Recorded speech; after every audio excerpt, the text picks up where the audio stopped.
you're not. Little fuzzy. Internet speed must be having some issues. That's all right. Well, We can cope actually, with it. my computer just restarted a bit ago. Apparently overnight it updated everything. So it's like right now it's like turning every program on, and Okay. it's actually really annoying. I, Like, yeah.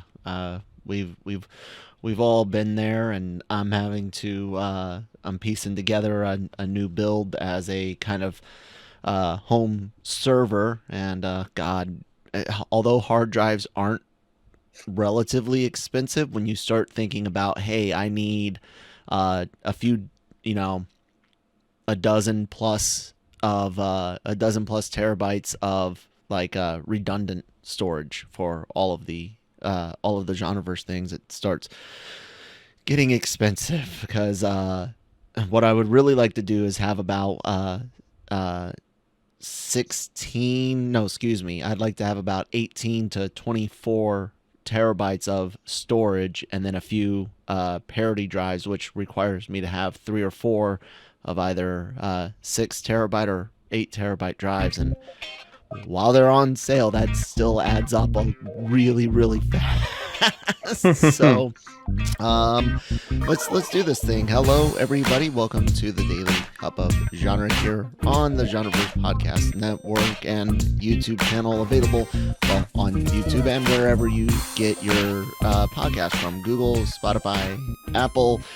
We distribute through Sounder, and they've got a really cool transcription service, and you can even search quotes, and it's pretty cool. So there's that as well. Stitcher. Of course, we've got. Whoops, that's just me. I mean, I'm the one talking, so it didn't really matter too much. But we've got the website lrmonline.com. Go there for all your entertainment news, needs, opinions, written reviews, and more. I'm Kyle. That's Manny.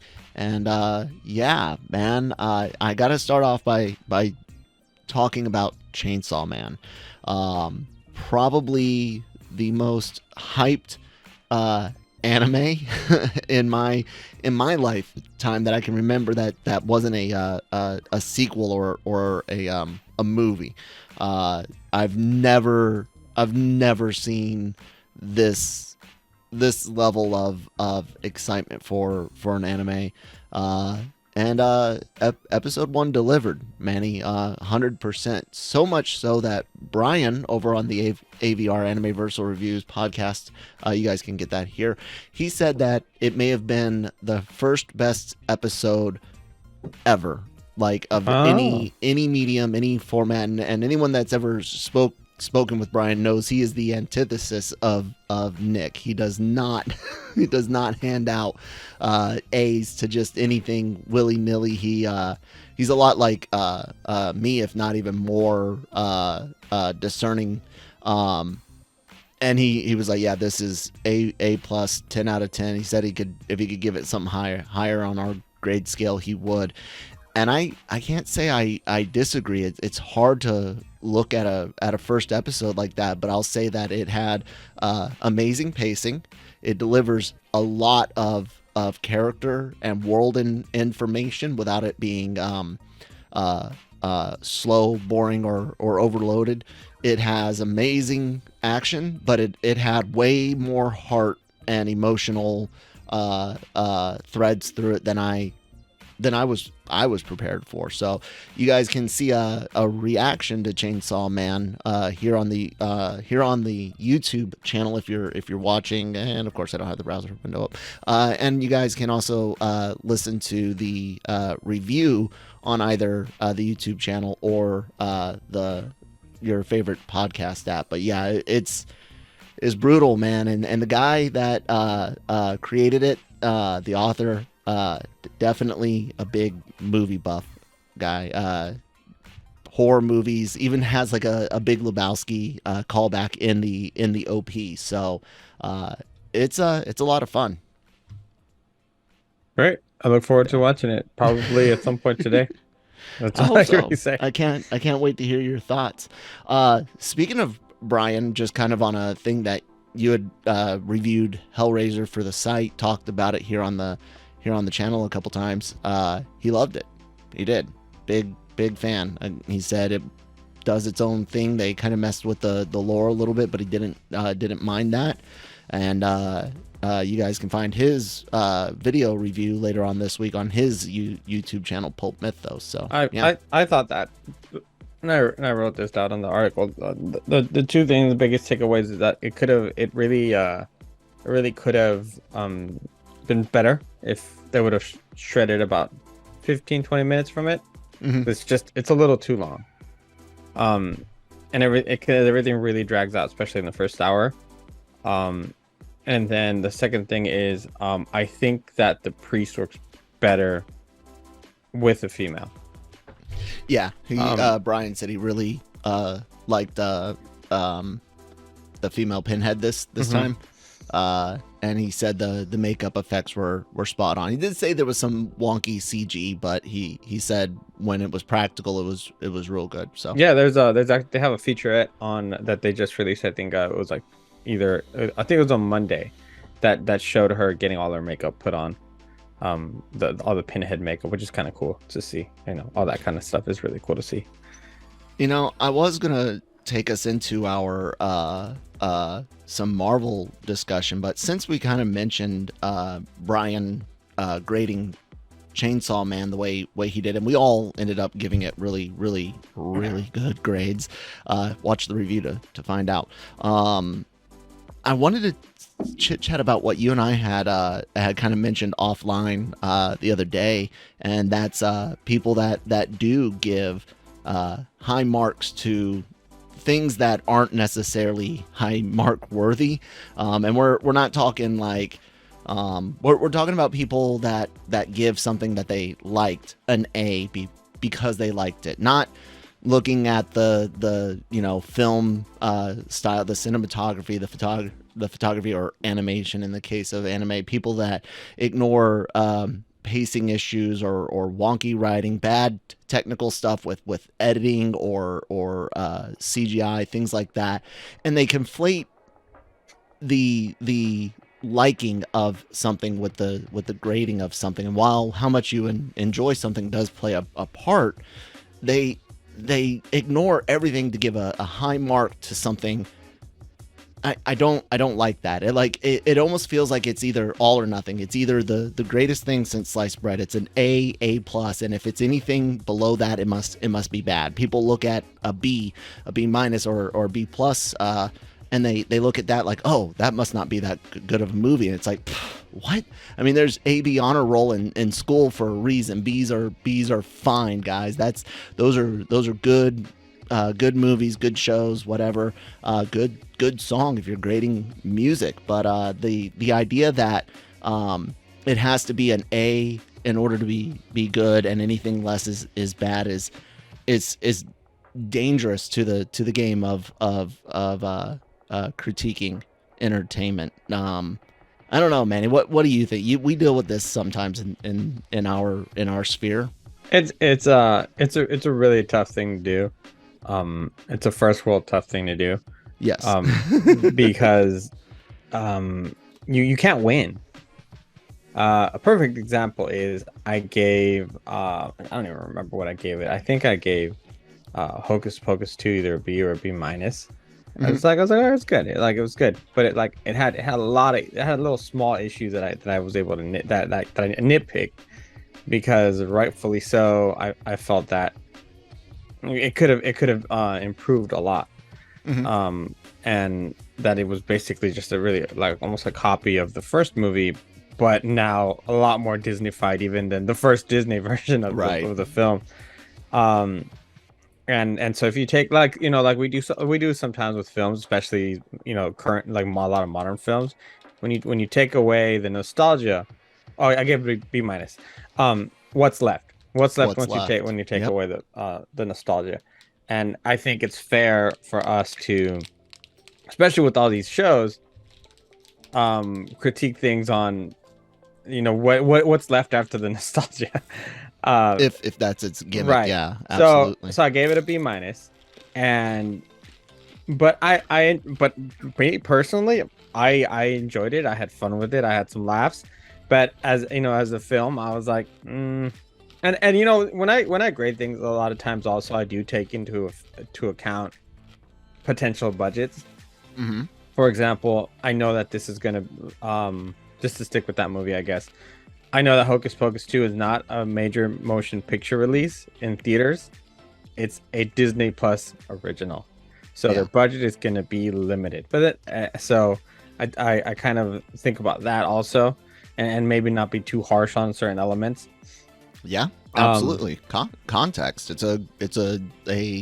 I don't just want to use the word critic because we're not. I mean, I don't know. Are we pros or not? I don't know. We talk on a YouTube channel and have a website. So, but for lack of a better phrase, it's an interesting thing when critics just are able to pick that touchstone to bounce off of. You know, if you're reviewing a comedy, you think about what comedy for sure mhm. is a 10 out of 10. It's got great pacing, good writing, good execution, good editing, and you start thinking of things like Ghostbusters, almost a perfect comedy. You think of Home Alone. It's a family friendly and holiday movie, but it is also a well executed comedy, and they're two very different types of comedies there. So that's what you can then bounce off of. And when you put something up there with a movie like Back to the Future, say Goodfellas, even, which I really enjoy. Heat, if you want to go more serious route. If you put something against Back to the Future, and you grade something equal to that, Yeah. and it's not, you're watering down everything, Mhm. and your ability to Credibility. be taken, yeah, your credibility is just shot, man. Yeah, and that I mean that's really evident in the way I had to grade Cobra Kai when we were doing that podcast, Mm-hmm. especially because like we gave season one such high points, which it deserved. But then season two and three, it started slipping. And although I enjoyed some of those episodes, was it as good as season one? Absolutely not. Mm-hmm. Okay, well I have to And grade it three lower then. really suffered. Yeah. Yeah, I Uh, have to grade it lower. There's there's no point to it. And now even like especially with the newer season, if I were to go back, I'd have to grade it even lower because it's even more insignificant. yeah, Um, new season was pretty damn good so um, far. Still need to finish. I actually not finished it because I'll be honest with you, I fell off the train because I was like LaRusso's hella stupid and and I stopped watching it. Oh, we got three episodes in, and then just other things took over. But Yeah, it's it's been not a lot yeah. of fun. It, Yeah. it's kind of repetitive now, Mm. and I just like LaRusso just needs to let it go. Like go sell cars, dude. Like this is dumb. I don't know what happened, but I got real frustrated. I think after the third or fourth episode. But yeah. So I know I had a similar problem with like Jurassic Park where I had so much fun with it. I loved Hmm. it, but there's a lot of problems with it. Yeah. Um, but so like if I'm when I'm critiquing it, I'm looking at it through a different lens. Hmm. You know, and I'll be honest, when I go into watching any movie, I want to love every one of them. I'm I'm Yes, we I'm don't want to not waste our time. I'm not sitting watching a movie or TV show to Oh, hate I it. can't wait to screw this over Yeah, in yeah, the and review. people have this okay. Although there are some critics out there Oh yeah. that do it for the hate clicks. You know, Yeah. I'm Yep. not one of them. I'm one of the people who really grew in this industry through comic books and Hmm. through getting to know creators, and I respect their work. I respect the artistry of what they do, their visions, and I understand, especially through speaking with a lot of indie filmmakers, a lot of things that get out of their control at some Yeah. point. They're told they're going to shoot 7 days, and as they get on set, we only have 4 days. Figure it Yep. out. Figure it out. Their budget gets cut by $30,000 on day three. They Yep. lose XYZ. They have to figure it out, and they're able to think on the fly and still be able to deliver a product. So I take into account those things, but at the end of the day, you're still accountable for a movie you released. You're still accountable for what you So, released, but 100%. yeah, so I'm not going in there looking for I want to bash this movie. No, I want people to go out to watch every movie. Hell, I go out to watch. So like there's even times where I know some movies are not going to be very good, And still but go see I'm it. gonna go. I need to go watch it. There might be something in it that I'm gonna take out of it. Maybe Yeah. the cinematography is still excellent, but the writing is not very strong. Maybe the writing is strong, but it's just not shown a certain way. Maybe the score is fantastic, Yep. and because there's so many components to a movie that you never know where your cult classic is gonna come from. Do you think possibly people are afraid of being critical? I don't want to pawn it off on youth alone, because millennials, we are getting older now. You've got 40 year old millennials, because the generation does generally start, most consider 81, and it goes into the mid to late 90s for most of what I've researched online. But and we were one of the early groups to get the you can do anything, everybody's a winner, here's your participation trophies and things like that. I mean, I got the participation ribbons for whatever activity I participated in.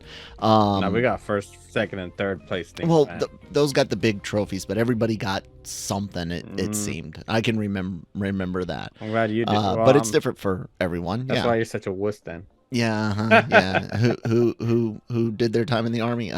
Exactly. Messing with you guys. I know it's the army is definitely not for everyone. I'll be honest. Sometimes there is a part of me that wishes that I served. I'm not lying. I have such respect for all of the guys. A jerk. Seriously. Well, no. I'm serious. Like I look, and I understand that everybody's experience is different. But I look at a lot of it means their service means a lot to me. Well, that's good, man. I appreciate that, and the sentiment 100%. But do you think that there is this fear of critique for things, like you have to love it, and if you especially because we get so wrapped up in specific filmmakers, like it's a James Gunn movie, or God, the guy that's doing Indiana Jones 5 did Logan. Crap, I'm missing his name, but we get attached to filmmakers or actors, and do you think people are afraid to say it's not good? Do you think that's an issue? Yes, it is an issue. I think people, and sometimes I get worried about this too. I'm not gonna lie.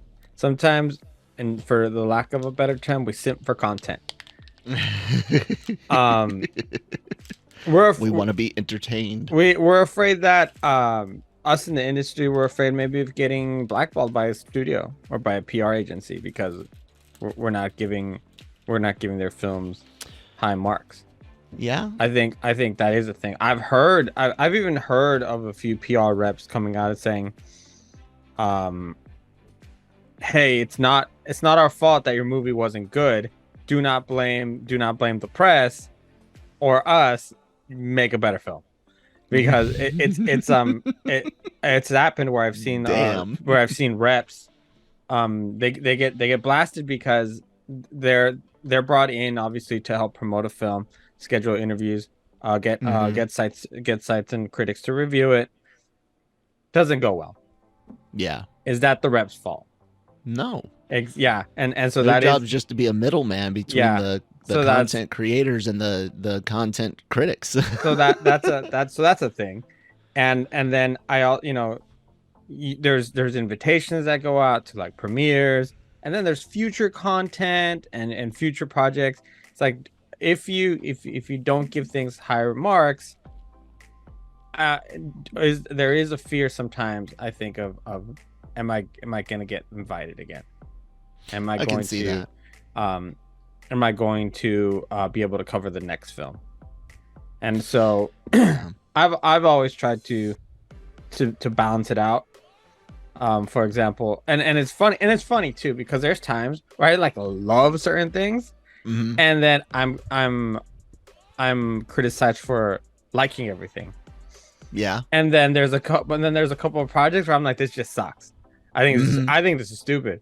And it's like you hate everything. It's like, no, I don't. You hate the there's, wrong things, there's or you hate everything. it's You like, hate nothing. you know, It's it's all. Ugh. so so it's just funny to me to and you can't win. No. But it's what I do. I like to do it. Yes. People, I know a lot of people that really care about my opinion, which I value a lot. Hmm. I know there's some people at work that'll come up to me and go, "Hey, I'm planning on going to see this weekend. What do you think?" Hmm. Yeah, sure. I think that that'd be great. Or you know what, you might like this movie better. Yeah. Okay, yeah. Thanks. Or hey, I'm gonna go watch this movie. I'm excited. Like, what do you? That's cool. And I'll be like, hey, as a fan. I was like, do you want me to tell you as a? I honestly, there's sometimes I'll tell people, do you want me to tell you as a critic or as a fan? Yeah. And there's even some cases where I'm like, this film is phenomenal, but you're gonna be Hmm. bored out of your mind. It's beautifully shot. It's got Yeah, amazing music. The the plot is photography great. Yeah, is just spectacular. It is boring. yeah. I, yeah. That happens too. Yeah. Like, have you seen some Academy Award winners? Sometimes Yes. it's like, why did that movie Yes. win? It's like, let me tell you why it won, because Yep. that was shot beautifully. Yep. If Nomadland, for example, is a fantastic movie, but it Hmm. will bore 80% of audiences, Yeah. mainstream audiences. 100%. And that's what I think people are really missing out on, is that whole context of there are relatively objective things to grade, such as technical things. How does the cinematography work? How did the editing work? Does it feel choppy? Is there poor effects? Is there great effects? Whatever. Those are some, like I said, relative, because there's even things that I pick up on, like the Rings of Power on our Review of the Rings podcast with Cam. I'll nitpick some CGI stuff that I can see that he doesn't catch at all. And of course, that affects my grade a bit more than his. But what I try to do also is listen to his point of view, Mm-hmm. and understand why his grade might be a little bit higher or a little bit lower than mine, because we are different, and that's what's great about sites like Rotten Tomatoes that do aggregation and bring all of the reviews into one area, so you can kind of bounce them off of things. One of the things here at LRM, back when Janet was the editor in chief, he really pushed me to explain why I didn't like something, or why something I felt wasn't up to par. More than just saying there's an editing issue. Tell me where you saw an editing issue. Was it transitions? Was it moving from one moving shot to another? What was it in editing that rubbed you wrong? And sometimes it really is, you can't put your finger on it specifically. You'll be like, there's something about this project that just feels off. It didn't catch me. It didn't touch me in my happy spot on my brain, or in my brain, and that's okay too. I think the only thing I really want out of the industry of reviewing things is just keep things in context, guys. Do not make it to where an A plus is a great movie, and A is a good movie, and A minus is a mid movie, and anything less than that is trash. Like, that's not good. The B's are very, very important. The B's are very, very important. Well, I mean, a lot of times, I really feel that these is where a lot of films kind of sit. Mm-hmm. Because I know I don't. It takes for me. It takes work to get a C, and a D. It's even like, it's harder for me to give a lower grade, I think, than a higher grade. But A's are dangerous. I've Yes. always thought A's are dangerous. Films like Joker, easy A. Mm-hmm. And then A minus, B plus, because anyways, not rating that right now. and and usually A's are gonna sometimes win awards somewhere, whether it's in a specific category. The exception is the first Suicide Squad, which somehow has an Oscar. Yeah. But yeah, the thing is, if you give everything an A, like, you have no credibility. None. And but like, again, it's back to our Nor original. if you give everything an F. Yeah, but, it's back to our original point. It's okay to like something and be critical about it. Yes. I to this day want to like She-Hulk. I can't. Well, actually, some of those episodes are actually terrible. But the Yes. first, but I can. 4, 5, 6. There's not. Yeah, it's not very good. But I want to like it still, and Yeah. even to this moment, like, I'm hoping that somehow, despite the fact that they tripped, fell, rolled for 3 blocks, somehow it they stand back up and it's like, ta-da. And it's like, I it's like, don't see it it's like, happening. all right, this was okay, I guess, yeah. Oh, the one thing I will mention though about Rotten Tomatoes that's kind of that's kind of sus, is the scores that are always shown are always early before the movie, before the majority of reviews are in. If you look Yeah. at Rotten Tomatoes scores, usually it's a 96. That's the first score that's Yeah. out, and it's great. It's certified fresh. And then But 48 hours later. Yeah, 48 hours later, or even a week into the movie, when more reviews pour in, that grade has gone down to like an 85 or an 81. And that's my biggest problem with Rotten Tomatoes, is They that can it's cherry pick that too. it's a it's skewed, and it's not reflective of what the reviews actually reflect. It's what the early reviews reflect, which I guess is still a number, but usually the trend I find. Yeah, people can finagle their who gets early review. Which outlets have been most kind to us? I mean, you can easily see studios, even if it's not the critics necessarily working directly with studios to help influence scores. You could see how studios could pick and choose which outlets are going to get. You know what I'm saying? Like, Yeah. you can stack it in a way early on. You can't fix the whole game, but you can stack it early on. And we're not saying anyone necessarily does that. We're just saying there are trends that you can see. I do want to touch on some big news out last night, yesterday, and today about Blade and other Marvel movies. We got some big delays, ladies and gentlemen. So yesterday, Hollywood Reporter THR broke that Marvel would pause the Blade movie as they are looking for the new director after Makes sense. after Bassam Tariq. Sorry if I'm messed up their name, but they left. We've heard issues with the script, that it was really boring. There was only like 2 actiony scenes in this script, and yeah, that's pretty. I mean, that was something that was announced back in 2019. That's 3 years ago, and now they're they were supposed to start shooting, and now they're like, nope, we're paused. We're paused. I mean, I guess costumes and stuff like that can wait, but oh my God, booking all of that talent, booking all of the logistics stuff that goes. Well, I with mean, if it, you don't the have a crew, director, what's the point? Oh my goodness, I know, but they already had it. Like, people already had that job like blocked I know, off. yeah, I know, I get that. It's insane, man. I'd be surprised. I wouldn't be surprised if some people have to drop out and some people get recast. Yeah. Dude, there's a chance, and Blade, along with some other movies we'll talk about, was delayed from November of 23 to September of 24.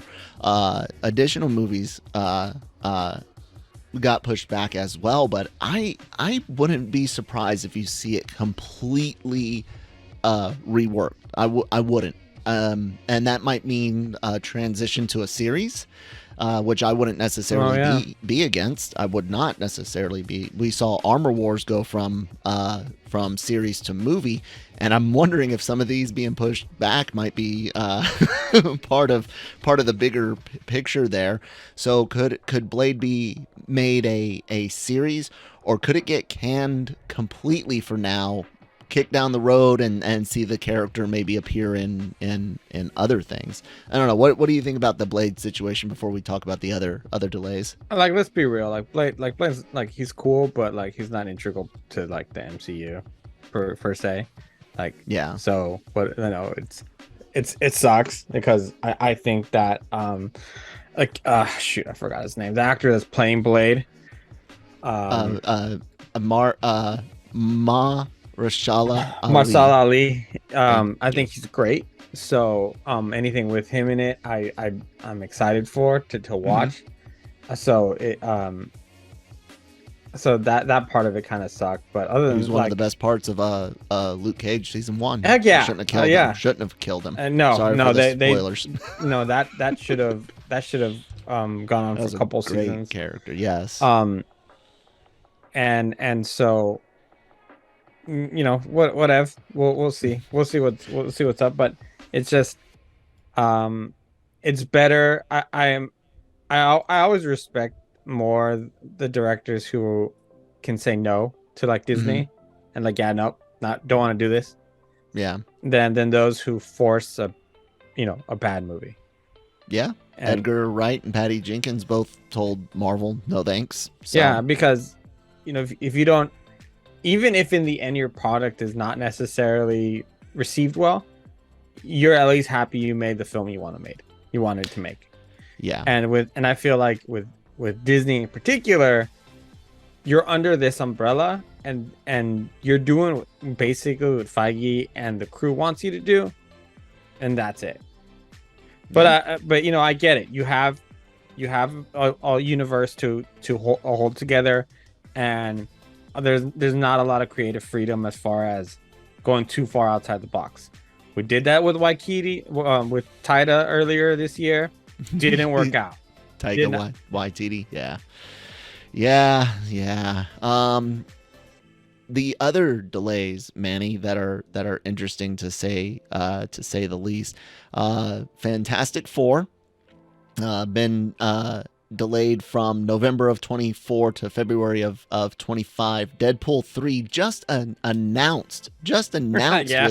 with its release date, pushed from September 24 to November 24, and Avengers Secret Wars delayed from November 25 to May 26. So much for getting 2 Avengers films in 1 calendar year. If people complain about that, they need to check themselves, because it's like, you don't need 2 Avengers films in 1 year. So here's my theory on some of these, Manny, and I was wondering what you thought. I think budgets are an issue. I think budgets are becoming an issue. Think about all of the movies that have been released in Phase 4 that have not made hundreds of millions of dollars. And the biggest one in Phase 4, they had to share the profits with Sony. Spider-Man No Way Home. But you think Shang-Chi, Black Widow, Eternals, of course, Far From, or No Way Home counts as well, Multiverse of Madness, and Thor Love and Thunder. That's 6 movies. And you and I went through, there's only one that crested $1 billion. I think Doc Strange made 950-ish, 900 million worldwide, which isn't anything to sneeze at. But you look at their war chest from phases 2 and 3, and yeah, man, I could see budgets, and we know that Disney Plus, it doesn't matter how good the subs are doing, or for what show the subs are coming in. What matters, wrong screen. What matters is that they have to share it all for Disney Plus. So while Marvel and Star Wars, in various degrees of quality, in my opinion, while they might be the biggest drivers for Disney Plus, they're sharing all of the money with everything. I don't know, man. What do you think? I think budgets play a part in this. I don't think they've got the money they thought they would have. What do you think, Manny? I don't really see budgets being an issue. I just think that they have more logistical issues as far as talent and yeah, I guess talent. That's really the biggest thing. Although you do bring up a good point because Hocus Pocus isn't bringing you any money that could have brought you in theaters. Disenchanted is not going to bring you any money that you could have had in theaters. Yeah. Hellraiser is not bringing you any money that you could have had in theaters. Predator or Prey or another one. And but I get that also because I say that like it's that easy because when you're gonna go and do films on a global scale to release in theaters, there's also an additional budget you need for marketing and all that kind of stuff. So yeah, you know, it's not like it's all this money that's going to come in, but I think it does make a significant difference because I don't think they really believed that enough people were going to go watch Prey. And you know who I high respect for Paramount because they screened they smile at a couple of film festivals, and the dual release all of a sudden disappeared. Yeah. Nope. Only in theaters, and look how that's paying off for them. Yeah. I think the concept of dual release, and then maybe, nope, just kidding, it's gonna be only out in theaters, is a better gamble than streaming only, realizing you had a hit, and you could have made some money. And I think yeah, there might be some cracks starting to form at Marvel Studios because of the fact that they're not getting that same revenue, and because of that, you've overworked animators. Now they don't necessarily want to work for you as much. Yeah. And maybe some people Talent are might not be wanting to come in with the quality issues and the reception of a lot of Phase 4. Plays into it as well, and if you don't have the money like you used to just throw some Avengers money at it, it becomes an issue. Like I said, it's not that budgets are the sole thing. I think that there's a big nugget of money influencing these, because I mean, when you think about Fantastic Four and Avengers Secret Wars alone, you're thinking massive billions budgets right there, massive. Deadpool 3, I mean, and I think it also might be that they might be thinking about reworking a few things. Yes, absolutely, because of reception to some things. Like who really I'm not gonna say who cares, because that's not the point. We haven't been given the opportunity to be invested in these characters. No. Besides Wanda, which we wrapped up. Besides Doctor Strange, who now is, I guess, you can consider one of the elders. Wong is another character that we're pretty invested in. But other than that, Sam, yeah, I like Sam. I'm a big fan of Sam. Sam and Bucky. Yep, Bucky as well. Other than that, who are we really invested in? Like, we're not really invested in Moon Knight. We're definitely not invested in Miss Marvel. And She-Hulk some people are. She-Hulk comes off really as what? We don't. Well, we'll see tomorrow how it wraps up. In the shortest finale Marvel has done to date, I think the runtime's 34 minutes. Which I'm like, what are you gonna do with 34 minutes to wrap this up? 25 minutes too long. So I think maybe they might be trying to rework a little bit, because what are you gonna do? Like, is Deadpool gonna be an Avenger then? I'm thinking with Deadpool, Fantastic Four, and Secret Wars, I'm thinking they're actually trying to figure out how to actually do a multiverse saga, considering everything that they've said is multiversal usually results in a back to square one for the most part, except for Kang being unleashed. But holy crap, is it taking us forever to see the effects? Any effects? Yeah, I think there's any effects. I think there's just there's a group of problems, I think, and yeah, it's starting to come through. Starting a show. Anyway, speaking of shows, this one has gone on for far too long, and we need to wrap it up. Did you have anything else you wanted to throw out there, Manny? Good. Cool, guys. No, I think. Since we're talking about it, a Deadpool slot is being taken already by Warner Brothers. Dune Part 2 is the one who's going to be taking over. Cool. I mean, it's only a couple of weeks earlier now. Yeah, but hey, yeah. whatever. It's not a big push. I love the first one, and I'm excited to get that one other one sometime. Right. Everyone, please do, if you're listening to us on the podcast apps like Google or Spotify, Stitcher, Apple, give us a follow, leave some comments if you can, especially on Apple. Rate us, leave some comments, and give us a 4 or 5 star rating if you think we deserve 4 or 5 stars. Give us a 3-star if you think we're mid as all hell, and I mean like traditional mid, not the modern mid means bad. I mean we're just meh. Give us that B-. We'll be okay, guys. We got a lot of great things. Yeah, I will. We got a lot of great things on the channel. AVR covering anime with Chainsaw Man and Spy Family. Rings of Power being wrapped up on our review of the Rings this week. Breaking Geek Radio does what we do here on D-COG, which is everything, but they do it for much longer and only once a week. Marvel Multiverse Mayhem and the Cantina covering She-Hulk and Andor respectively. And all of those go up in video format on the YouTube channel, so hit the big red subscribe button. Thanks to all 700 subs that we have so far. Really truly thank you. You also get AVR Squared, which is anime reactions.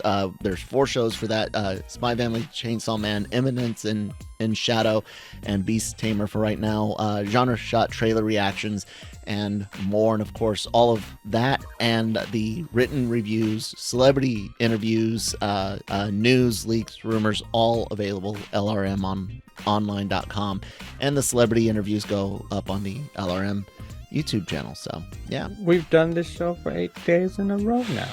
I know, right? Wait, it might be more. Did we do last Friday? We did we did all 5 days. No, and then the week before that we did Friday also. Yes. Did we do Thursday? I think we did Thursday.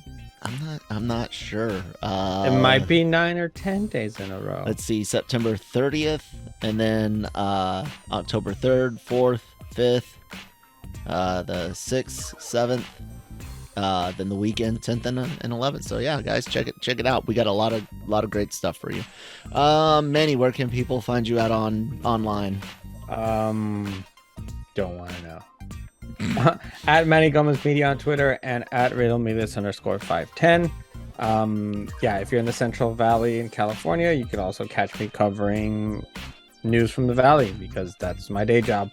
And you can catch. I'm doing quite a few more reviews now, getting a lot more comfortable in my writing of reviews specifically. I think the next one I will have is an Amazon series maybe. And definitely this weekend I'll have one for Halloween Ends. Outstanding. Yep. All right, guys. We'll talk to you later. I'm at that Kyle Malone on Twitter. Bye.